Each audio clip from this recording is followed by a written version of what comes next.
یہ بہت بڑی نعمت ہے۔ اب یہ عرس کی تقریب ہے، ہم سب آئے عرس میں آئے، کہاں آئے؟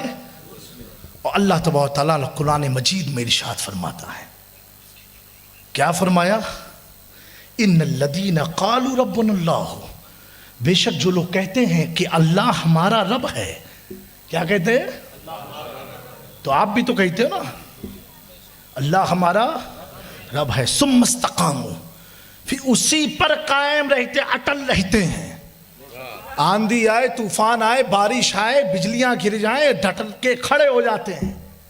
اس لیے اللہ والے کہاں ملیں گے آپ کو؟ کوئی پہاڑ کے اوپر ہے، کوئی سمندر کے بیچ میں، کوئی جنگل میں ہے، کوئی گامڑے میں ہے، کوئی بیابان میں ہے، ڈٹ کے ہیں، اکیلے ہیں۔ ہمیں دکھتے اکیلے ہیں جبکہ اکیلے نہیں ہیں۔ تتنزل علیہم الملائکہ، اللہ فرماتا ہے ان پر ملائکہ کا اللہ نزول فرماتا ہے۔ پالیتانہ والو، عرس آتا ہے نا، تو عرس میں آپ کیا کرتے ہو؟ اجمیر شریف کا عرس آیا، کیا کرو گے؟ بس ہو، گاڑی ہو، ٹرین ہو، بھر بھر کے اجمیر شریف پہنچ گئے۔ اتنے پہنچے کہ دھکا آئے، کس پس کے آپ اندر گھسے، اور ایک منٹ بھی چانس نہیں ملا فاتحہ پڑھنے، دھکا آیا، پھر آپ باہر نکل گئے نا۔ اب ایک دوست ملا، آپ کو پوچھا بھائی کیا فاتحہ پڑھا؟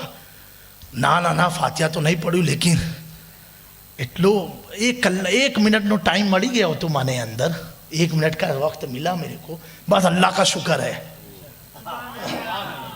بھول گئے باپ، دھکا بھی بھول گئے، سب بھول گئے۔ اور کوئی اکلائی ہوئی کھوپڑی بھی جاتی ہے، کتنی مغز ماری، کتنے دھکے لگاتے ہیں یار، ان کو سمجھ نہیں ہوتا بالکل سے کیا کرنا۔ کتنے بیچارے اخلاق نکلتے ہیں۔ تو جو اخلاق نکلتے ان کو بھی میں ایک بات بتانا چاہتا ہوں۔ تو فرشتوں کے بارے میں اللہ نے کیا فرمایا کہ جو ولی ہوتے ہیں اور اسی پر کہتے ہیں اللہ ہمارا رب ہے، اس پر قائم ہوتے ہیں، تو اللہ اعلان فرما رہا ہے تتنزل علیہم الملائکہ، ان کی قبروں پر، ان کے وجود پر اللہ فرشتوں کا نزول فرماتا ہے۔ کس کا نزول فرماتا ہے؟ تتنزل، یہ کس باب سے ہے؟ باب تفاعل سے ہے۔ کس سے ہے؟ باب تفاعل۔ تھوڑا گرامر کی بات ہے تاکہ آپ کو سمجھنے میں بھی مزہ آ جائے گی۔ اور تفاعل کے 6-7 معنی ہے تقریباً۔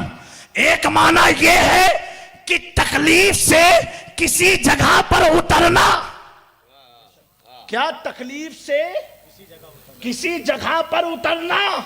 تو تکلیف کا معنی تکلیف سے کسی جگہ پر اترنا۔ قرآن میں اللہ کیا فرما رہا ہے؟ تتنزلو، باب تفاعل، اس کا ایک خاصہ یہ ہے تکلیف سے اترنا۔ پتہ کیا چلا کہ فرشتوں کی جماعت اتنی بڑی تعداد میں آتی ہے، ایک دوسرے کو دھکے لگاتے ہوئے اللہ کی بار ولی کی بارگاہ میں آیا کرتی ہے۔ تو دوستو، بھیج کون رہا ہے؟ کہاں بھیج رہا ہے اور کیسے بھیج رہا ہے؟ دھکم دھکی تکلیف کے ساتھ فرشتے آتے ہیں۔ اور دوسرا معنی یہ ہے صرف ایک بار نہیں کہ عرس میں آ گئے، چھٹی میں آ گئے، 11ویں میں آ گئے، 25ویں میں آ گئے، 28 میں آ گئے، شاہ میرا کا عرس آ گئے، شاہ عالم کا عرس آ گئے، قطب عالم کا عرس آ گئے، مختوم سمنا کا عرس آ گئے، پیرانے پیر کا عرس آ گئے۔ ایسا نہیں ہے، کنٹینیوسلی تکلیف کے ساتھ آتے ہی رہتے ہیں، آتے ہی رہتے ہیں، آتے ہی رہتے ہیں۔ پتہ کیا چلا کہ ولیوں کی بارگاہ میں کوئی اپنی مرضی سے نہیں، خدا کے حکم سے جایا کرتے ہیں۔